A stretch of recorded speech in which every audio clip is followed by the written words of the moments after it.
Record ভাঙা তাপমাত্রায় বিপর্যস্ত ইউরোপের একাধিক দেশ। অসহনীয় গরমে এরই মধ্যে ফ্রান্স, স্পেন, বেলজিয়াম ও নেদারল্যান্ডসে প্রাণহানির সংখ্যা ৪,০০০ ছাড়িয়েছে। সবচেয়ে বেশি মৃত্যুর খবর পাওয়া গেছে ফ্রান্সে। এক সপ্তাহেই ২,০০০-এর বেশি মানুষের মৃত্যুর তথ্য দিয়েছে দেশটির স্বাস্থ্য কর্তৃপক্ষ। একই সময়ে প্যারিস সহ ফ্রান্সের বিভিন্ন অঞ্চলে তাপমাত্রা ৪০ ডিগ্রি সেলসিয়াস ছাড়িয়ে যেতে দেখা যায়, যা প্রায় ৮ দশকের মধ্যে জুন মাসের সর্বোচ্চ তাপমাত্রার রেকর্ড। স্পেনে জুন মাসেই তাপজনিত কারণে প্রাণ হারিয়েছেন ১,০০০-এর বেশি মানুষ। বেলজিয়ামে অতিরিক্ত মৃত্যু ছাড়িয়েছে ১,০০০। নেদারল্যান্ডসেও বাড়ছে প্রাণহানির ঘটনা। নতুন তাপপ্রবাহের সতর্কতা জারি করেছে যুক্তরাজ্য। ইউরোপের পাশাপাশি তীব্র গরমে বিপর্যস্ত যুক্তরাষ্ট্র।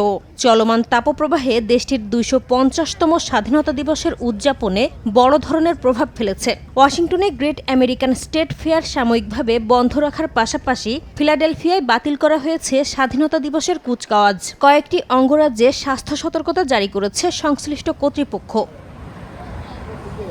তীব্র তাপপ্রবাহের সঙ্গে পাল্লা দিয়ে বাড়ছে দাবানলের ঝুঁকিও। এরই মধ্যে ফ্রান্স, স্পেন, যুক্তরাষ্ট্র ও পর্তুগালের বিভিন্ন স্থানে ছড়িয়ে পড়েছে আগুন। ফ্রান্সের দক্ষিণাঞ্চলের বিস্তীর্ণ এলাকায় জারি করা হয়েছে উচ্চ সতর্কতা। যুক্তরাষ্ট্রের কলোরাডোতে পুড়ে গেছে হাজার হাজার একর এলাকা। পর্তুগাল ও স্পেনে আগুন নিয়ন্ত্রণে জোরদার করা হয়েছে দমকল বাহিনীর কার্যক্রম।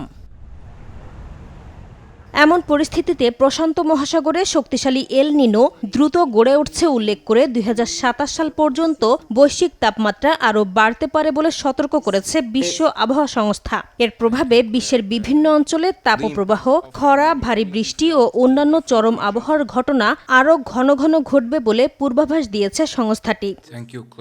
নাসরিন রুমি, সময় সংবাদ।